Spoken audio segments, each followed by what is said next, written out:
오늘도 생명의 말씀, 능력의 말씀이 내 영을 살리는 은혜가 임하기를 소망합니다. 저는 오늘 애매한 것을 정해주는 남자, 애매한 것을 정해주는 남자, 세 글자로 애정남이라는 제목으로 은혜를 나누고자 합니다. 뭐 말도 안 했는데 벌써부터 웃으시면 어떻게 하십니까? 신앙생활을 하다 보면 애매할 때가 있습니다. 제가 중학생 때였습니다. 부흥회 강사님께서 말씀하셨습니다. 예수 믿고 기도하면 하나님께서 응답하신다. 무엇이든 믿고 기도해라. 그날 밤 저는 하나님께 간절히 기도했습니다. 하나님, 저는 중등부에서 피아노 치는 누나가 좋습니다. 하나님, 그러니까 영자 누나랑 결혼하게 해주십시오. 신실하신 하나님은 이 기도에 응답하셔서 영자 누나는 지금 제 아내가 되었다는 이런 간증, 아예 한국말 끝까지 들으셔야 됩니다. 이런 간증이면 말도 꺼내지 않았습니다. 아무리 기도해봐도, 믿음을 가지고 기도해봐도 영자 누나는 저에게 문자 한 통은커녕 눈길조차 주지 않았습니다. 저는 그래도 포기하지 않고 끝까지 기도했습니다. 여름 수련회 가는 버스 안에서 저는 영자 누나가 내 옆자리에 앉아주길 간절히 기도했습니다. 하지만 영자 누나는 내 옆자리가 아니라 영철이 형아의 자리 옆에 앉았습니다. 마음이 아려왔습니다.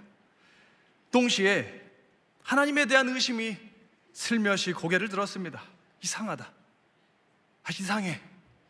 분명히 믿음을 가지고 기도하면 들어주신다고 하셨는데 왜 하나님은 내 기도에 응답하지 않는가?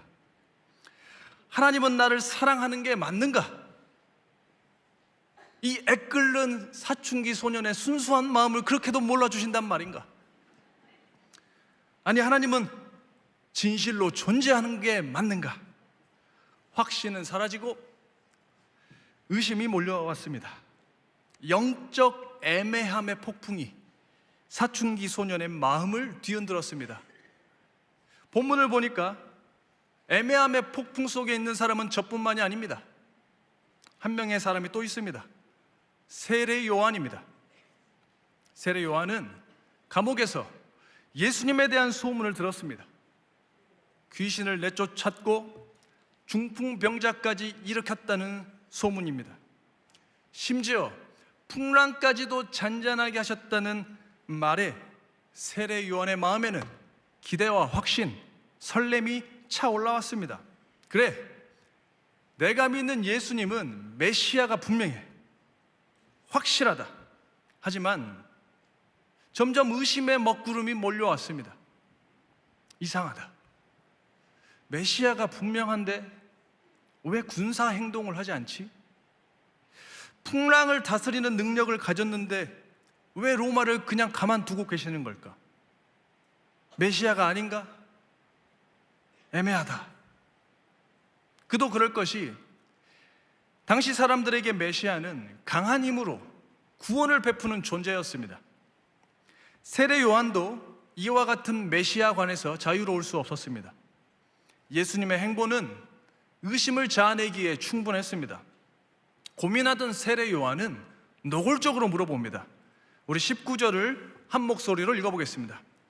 요한이 그 제자 중 둘을 불러 주께 보내어 이르되 오실 그이가 당신이 오니이까 우리가 다른 일을 기다리오리이까 하라 하매, 오실 그이가 당신입니까? 이것은 궁금해서 물어본 게 아닙니다. 의심이 가득 담긴 질문입니다. 당신이 정말 메시아가 맞습니까? 우리가 다른 사람을 기다려야 됩니까? 이에 주님은 애매한 것을 정리해 주십니다. 우리 22절을 함께 읽겠습니다.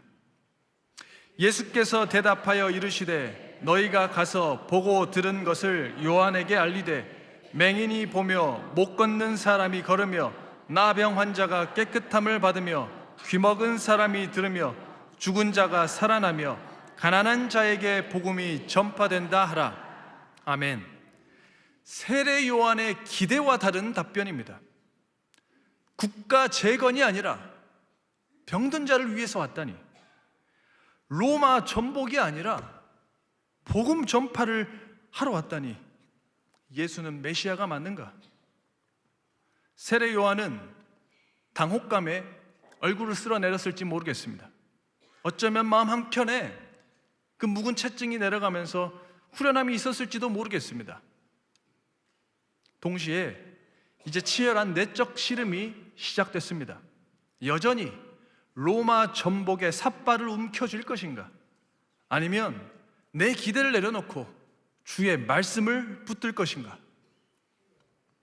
우리도 예수님께 거는 기대가 있습니다.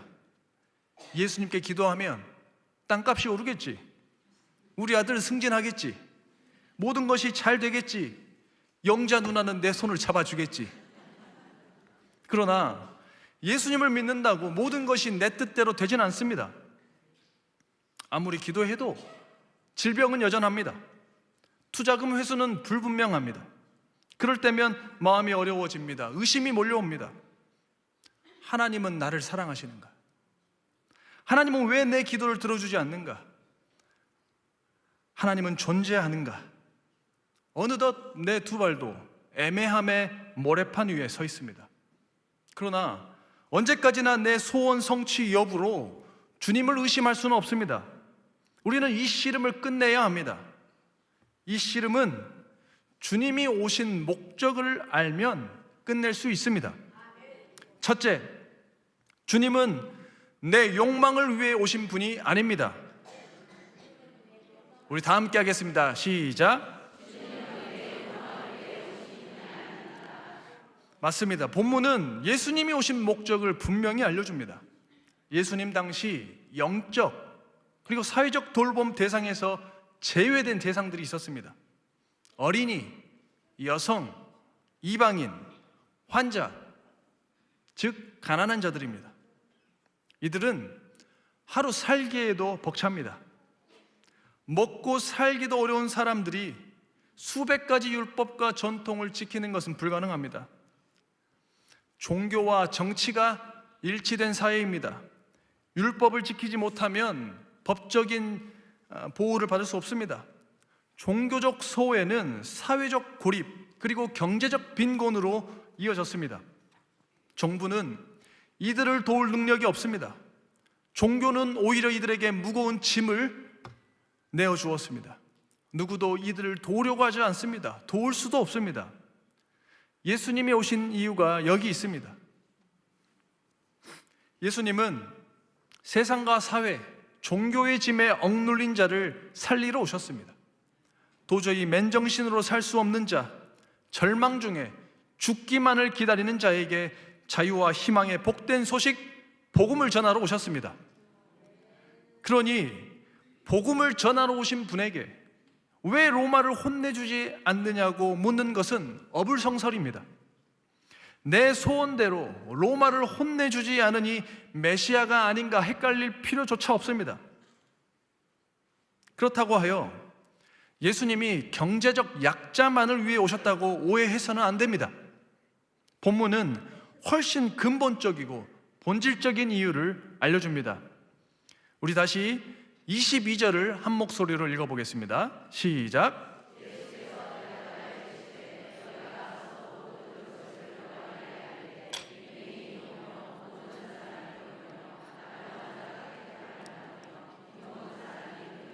죽은 자가 살아나며 가난한 자에게 복음이 전파된다 하라. 아멘. 어디서 많이 본 것 같은 말씀이지 않습니까? 이는 이사야 61장 1절 말씀의 성취입니다. 우리 이사야 61장 1절의 말씀도 한 목소리로 읽겠습니다. 주 여호와의 영이 내게 내리셨으니 이는 여호와께서 내게 기름을 부으사 가난한 자에게 아름다운 소식을 전하게 하려 하심이라. 나를 보내사 마음이 상한 자를 고치며 포로된 자에게 자유를, 갇힌 자에게 노임을 선포하며. 아멘. 이사야 61장은 메시아의 사역을 소개합니다. 메시아는 가난한 자에게 아름다운 소식, 곧 복음을 전해야 하는 사명이 있습니다. 여기서 가난한 자는 히브리어로 아나윈이라고 합니다. 아나윈은 경제적으로 빈곤한 자, 의존할 수밖에 없는 자라는 뜻이 있습니다. 그리고 억압당하는 자라는 뜻이 있습니다. 억압당하는 자, 즉 단순히 돈이 없어서 가난한 자가 아니라 누군가에게 무엇에게 억압당하여서 가난할 수밖에 없는 자, 철저히 의존할 수밖에 없는 자가 바로 아나윈, 가난한 자입니다.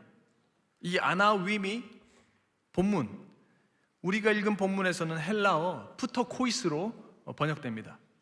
그러므로 본문의 가난한 자, 푸토코이스는 경제적으로 가난한 자만을 의미하지 않습니다. 포괄적으로 억압받는 자, 억눌린 자를 의미합니다. 로마 권력의 억압으로 경제적 자유를 박탈당한 자, 질병에 억압받는 자, 악한 영에게 억압받는 자, 죽음의 권세에 억압받는 모든 이들이 바로 푸토코이스, 가난한 자입니다.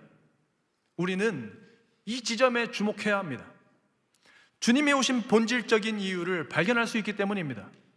예수님은 모든 억압받는 자에게 해방의 소식, 승리의 복음을 전하러 오신 분입니다. 푸토코이스, 가난한 자에게는 예수님이 필요합니다. 2000년 전 이스라엘 백성들만 푸토코이스가 아닙니다. 지금도 주님이 필요한 푸토코이스가 있습니다. 바로 저와 여러분입니다. 우리는 로마 황제 대신 물질 만능주의에 억압당합니다. 2000년 전과 비교할 수 없는 물질 문명을 누리면서도 여전히 빈곤에 허덕이고 있습니다. 아무리 의료 기술이 좋아도 질병에 억눌립니다. 죄와 사망의 권세에 짓눌려서 선보다는 악을 기뻐하는 삶을 살고 있습니다. 우리는 예수님의 도움 없이는 도저히 살 수 없습니다. 육신대로 살다 육신대로 죽을 운명입니다. 우리 인생의 끝에는 영원한 사망이 있을 뿐입니다. 그래서 예수님께서는 사망을 향하여서 달려가는 저와 여러분을 건져내기 위해서 오신 줄 믿습니다. 그러므로 기억하십시오. 주님은 내 욕망을 위해 오신 분이 아닙니다. 주님은 나를 위해 오셨습니다. 우리 다 함께 따라하겠습니다. 둘째, 주님은 나를 위해 오셨습니다. 어떤 사람은 내 기도가 이루어지면 하나님은 살아계신다 찬송합니다. 어떤 사람은 기도가 이루어지지 않으면 하나님의 사랑을 의심합니다. 하나님의 존재, 그리고 하나님의 신실하신 사랑의 이유를 오롯이 내 기준으로 판단하려고 합니다. 마치 내 뜻대로 로마를 혼내주면 메시아로 믿고 혼내주지 않으면 메시아로 믿지 않는 것과 같습니다. 그래서 주님은 이렇게 말씀하셨습니다. 우리 23절을 한 목소리로 읽겠습니다. 누구든지 나로 말미암아 실족하지 아니하는 자는 복이 있도다 하시니라. 아멘. 여기서 실족은 걸림돌, 장애물이라는 뜻이 있습니다. 이 말씀은 세례 요한에게 주신 답변의 연장선입니다. 그러므로 원어의 의미와 문맥을 고려하면 이런 말씀입니다. 어떤 장애물 때문에 나를, 예수님을 메시아로 의심하지 않는 자는 복이 있다. 그 당시 그 사람들이 예수님을 메시아로 믿는데 장애물들이 있었습니다. 그것은 율법이 아닙니다. 가난도, 질병도, 로마의 압제도 아닙니다. 왜곡된 메시아 사상, 바로 그 자체입니다. 심판자로만 믿었던 메시아 사상, 즉 메시아를, 구원자를 내 꿈을 이루어줄 존재로 믿었던 그 믿음 자체가 예수님을 올바로 믿게 하는 데 장애물이 되었습니다. 어쩌면 지금도 이 같은 장애물이 우리 믿음의 가장 큰 암초일지 모르겠습니다.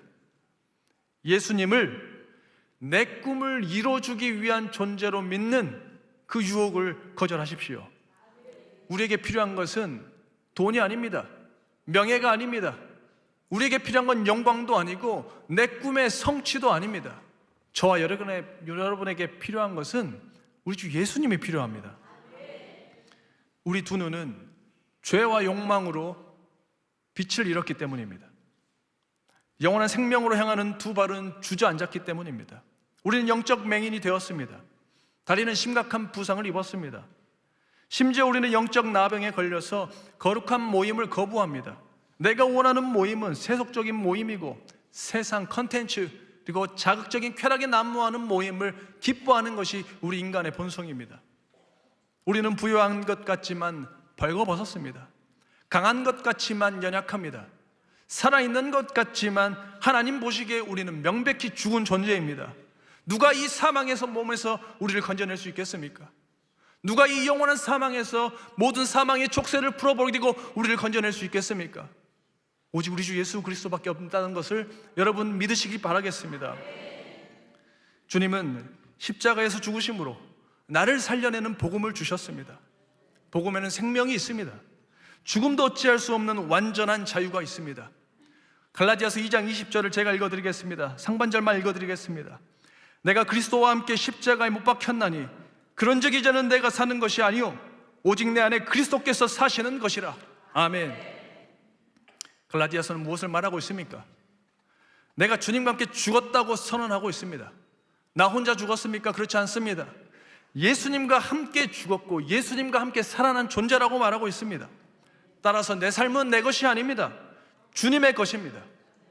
내 안에는 약한 나, 넘어지는 나만 있는 게 아닙니다. 온 천지 만물을 창조하시고 주관하신 생명의 주인 되신 그리스도께서 내 안에 살아계심을 믿으십시오.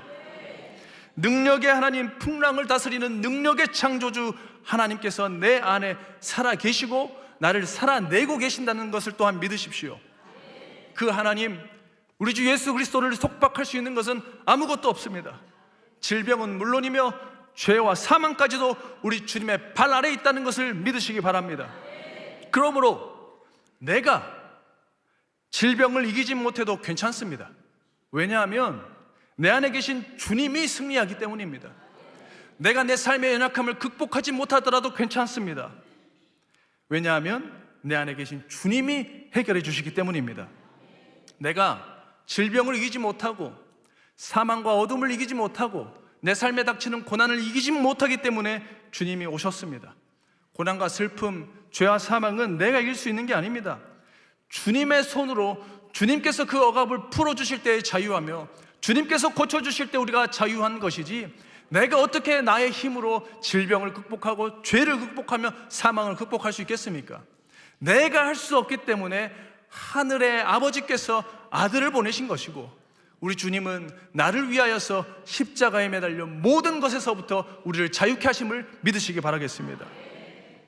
따라서 주님께서 주시는 이 복음은 내가 이겨내야 한다는 강박에서 건져냅니다. 내가 신을 위하여서 무엇인가 해야만 한다는 종교적인 강박에서 건져냅니다. 우리는 주님 앞에서 뭔가 해야만 하는 존재가 아닙니다. 우리는 주님이 이루신 승리를 이루는 존재입니다. 주님이 이루신 승리를 믿는 존재입니다. 그것을 진실로 고백하는 존재입니다. 나를 위하여서 죽기까지 사랑하신 그 주님의 사랑 앞에 응답하여서 찬송하는 존재이지 우리가 감히 무엇이라고 주님이 이루신 그 승리를 흉내내겠습니까? 우리는 할 수 없습니다. 그래서 주님이 오셨습니다. 승리도 구원도 주님이 주셨습니다. 생명도 주님이 주셨습니다. 나는 완전히 주님의 것입니다. 따라서 그 무엇도 그 누구도 우리를 주장할 수가 없습니다. 우리는 오직 살아계신 하나님, 생명의 주관자 되신 우리 주 예수 그리스도의 종일 뿐입니다. 그러므로 성도 여러분, 속지 마십시오. 우리는 질병의 종이 아닙니다. 예수 그리스도의 종이기 때문에 우리는 언제든 질병에서 노임받을 수 있습니다. 우리는 반드시 회복될 수 있습니다. 다만 내가 원하는 때가 아니라 그리스도께서 원하시는 때에 회복됩니다. 내가 원하는 방법이 아니라 나의 주인 되신 그리스도께서 원하시는 방법으로 회복될 줄 믿습니다. 저와 여러분은 사망의 종도 아니요 질병의 종도 아니요 그 무엇의 종도 아닌 오직 우리 주 예수 그리스도의 종이기 때문입니다. 그러므로 주님을 진실로 나의 주인으로 믿으십시오. 주님께서 이루신 해방의 복음, 자유의 복음, 승리의 복음을 믿으십시오. 나를 위해 오신 주님을 믿을 때에 주님께서 주신 그 복음의 확신함 가운데 거할 때에 우리의 두 발은 애매함의 모래판을 벗어나 굳건한 믿음의 반석 위에 설 줄 믿습니다. 이제 말씀을 맺겠습니다. 주님은 내 욕망을 위해 오신 분이 아닙니다. 주님을 이용하지 마세요. 주님이 고작 내 욕심 이뤄주시겠다고 하늘 보좌를 버리시고 십자가에서 죽으셨겠습니까? 그렇지 않습니다. 주님은 나를 위해 오셨습니다. 나의 왕이 되어주셨고 나는 주님의 백성이 되었습니다. 왕의 백성은 왕이 지킵니다. 왕의 영토는 내가 지키지 않습니다. 왕의 군대가 지킵니다. 그러므로 사랑하는 성도 여러분, 걱정하지 마십시오. 저와 여러분은 주님의 영토 아래에 있습니다. 성도의 삶은 내가 아니라 나의 왕 되신 그리스도가 지켜내십니다. 내 자녀와 내 직장, 일터 모든 것은 내가 아니라 하늘의 천군 천사 마병이 지켜내는 은혜가 저와 여러분에게 있다는 사실을 믿으시기 바라겠습니다. 그럼에도 때로 우리는 염려가 밀려올 것입니다. 내 간절한 기도가 응답되지 않을 때 초조할 것입니다. 아무리 기도해도 나아지지 않는 물질적인 어려움, 아무리 기도해도 나아지지 않은 자녀의 우울과 자녀의 상처, 병든 내 육신을 볼 때마다 주님을 향한 사랑과 확신이 흐려질 수 있습니다. 그러나 기억하십시오. 아무리 성도의 삶에 고난과 질병이 찾아와도 우리는 결코 실패하지 않습니다. 우리는 결코 패배하지 않습니다. 성도의 삶에 모든 질병과 저주, 어둠과 사탄이 설 곳은 없습니다. 왜냐하면 우리가 주님의 손 안에 있기 때문이며 우리는 주님의 안전한 영토에서 주님께서 견인하시는 대로 이끌림받는 주님의 양이기 때문입니다. 따라서 우리는 언제든 회복될 수 있습니다. 이 땅에서 우리는 내 뜻이 아니라 주님의 선하신 뜻이 성취되는 것을 바라보며 우리는 주님을 찬송하게 될 것입니다. 그러므로 내 소원 성취와 상관없이 나를 위해 오신 주님을 믿으십시오. 생명의 복음을 붙잡으십시오. 주님 안에 살아갈 때에 걱정과 근심의 쇠사슬은 끊어집니다. 태산 같은 담대함의 파도 앞에 불안과 우울은 떠내려가는 역사가 있습니다. 오늘 하루 모든 억압을 풀어내는 주의 복음을 살아내는 저와 여러분 되시기를, 그리고 주님의 주신 자유와 기쁨으로 살아가는 저와 여러분 되시기를 간절히 소망합니다.